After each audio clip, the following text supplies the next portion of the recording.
Bonsoir à tous. Bonsoir. Aujourd'hui, on se retrouve pour une nouvelle vidéo.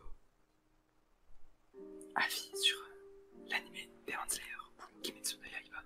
Donc, je vais vous faire une courte présentation de l'anime, du manga en même temps, du coup, avant qu'on vous donne notre avis. Donc, Demon Slayer, c'est l'adaptation. Elle est sortie en 2019, il me semble. Ouais, Et le manga, il a commencé en 2016. Il me semble qu'il est fini, hein, il se termine en 2020. La mangaka, c'est Kiyoharu Kotoge. Je vais vous faire un court résumé du premier épisode. Enfin, je sais pas, ouais. si tu veux, je fais le synopsis. Vas-y, fais-le mon ref. Alors, l'histoire, c'est le personnage principal qui s'appelle Tajiro. C'est le fils aîné d'une famille dont le père est décédé. Et pour subvenir aux besoins de sa famille, il va vendre du charbon dans une ville. Sauf qu'avec les difficultés de la vie et tout, il réussit quand même à trouver du bonheur dans son quotidien avec sa famille. Et un jour, quand il va en ville, il entend des rumeurs de démons, donc des mangeurs d'hommes en fait, qui traîneraient dans les parages et qu'il va aller faire attention. Sauf que cette nuit même, il n'a pas pu rentrer à cause des intempéries. Et le lendemain, quand il rentre chez lui, il voit que toute sa famille est massacrée par les démons, sauf sa sœur. Et du coup, il voit que sa sœur est aussi transformée en démon et qu'elle ressent encore les émotions et les pensées humaines. Du coup, il y aura à ce moment-là un long périple et avec sa petite sœur où il va essayer de trouver un antidote pour la rendre humaine et venger sa famille. Exact. T'as grave développé, je pensais pas que t'allais dire autant de trucs, mais bon, pourquoi pas. J'ai bien fait de te laisser le faire, j'aurais dit 3 phrases moi pour expliquer. Ouais. Du coup, on va commencer par donner notre avis, du coup. On commence par les points forts, on est d'accord. On fait des trucs genre objectifs et après subjectifs. Ah ouais, non, pas vite. N'importe. De toute façon, c'est un avis, gros, on fera forcément subjectif, tu vois. Ouais.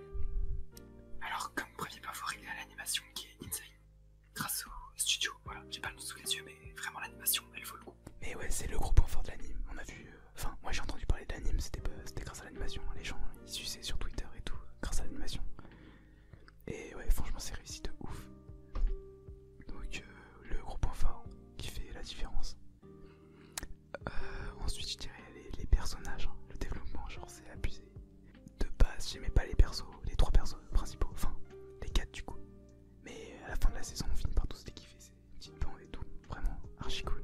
Puis même les méchants, donc les démons, ils sont archi développés en un épisode, on en apprend masse sur eux. Et on finit par avoir de la compassion pour eux, alors que de base c'est censé être des démons quoi. C'est ça, genre ils sont grave bien développés et c'est. Je sais pas, c'est cool pour une fois. C'est pas genre juste des mobs, ils les tuent et c'est fini. Genre ils ont un background. Ouais. D'un bref, ils ont un passé et tout et on voit pourquoi ils sont comme ça en général. Ouais, c'est ça. Et ça, j'ai kiffé. Même si des fois ça me faisait chier, genre j'aimerais bien des fois qu'ils juste ils fument le mob et c'est pas du coup, flemme. Mais bon, ça fait partie de l'anime, c'est un peu la base quoi. Donc bon, on va pas se plaindre. Ça m'a fait kiffer quand même à certains moments. Surtout les personnages principaux, franchement, de base ils sont cons et tout. Et au final, on apprend à les connaître, surtout Inosuke.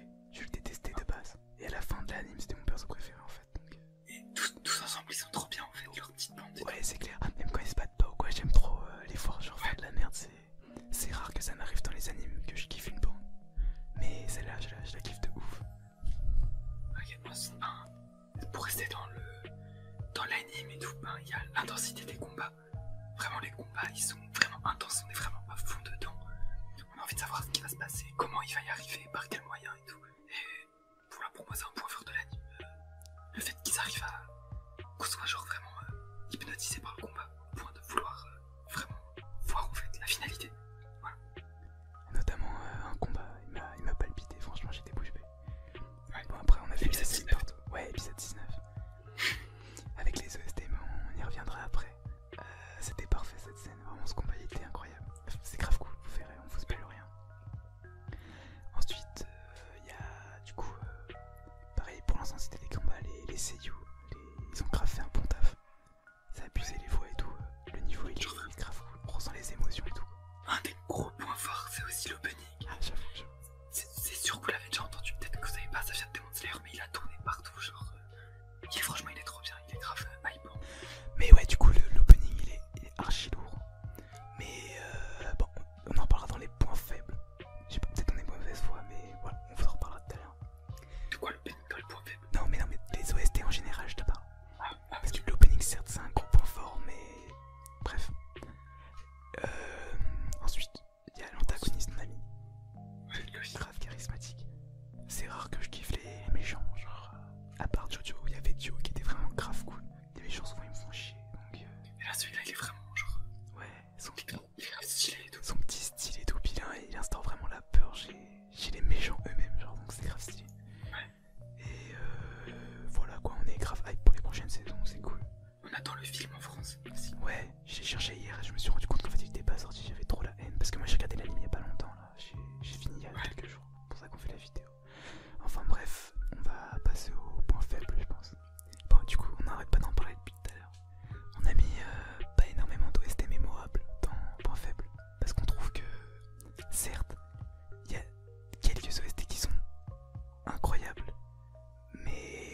Sacha ou SNK, les basiques, qui ont des OST incroyables. Genre, j'en écoute 2-3 de Demon Slayer et c'est tout quoi.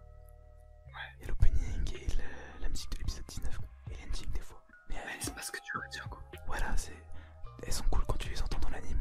C'est cool, ok, mais elles sont pas mémorables. Ouais. Mais c'est pas pour autant qu'elles sont mauvaises. Enfin, y a aucune musique où je me suis dit putain, c'est quoi cette merde. Donc voilà. Comme un autre prophète, ben, c'est une histoire ordinaire quoi, c'est un shonen. Ça sort pas vraiment du commun, genre ça casse les codes des shonen et tout. Genre. Bah voilà, c'est basique.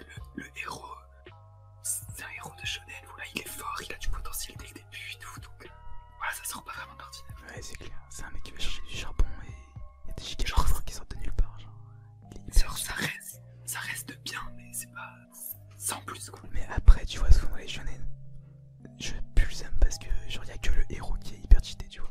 Mais là au final, il y a Zenitsu et Inosuke, ils apprennent exactement au même rythme que Tanjiro, donc ça va en vrai. Ouais, c'est pas genre juste lui qui est hyper fort contrairement aux autres et voilà, il flex sur tout le monde, non, ça va. Puis il se fait quand même calmer par les mobs quoi.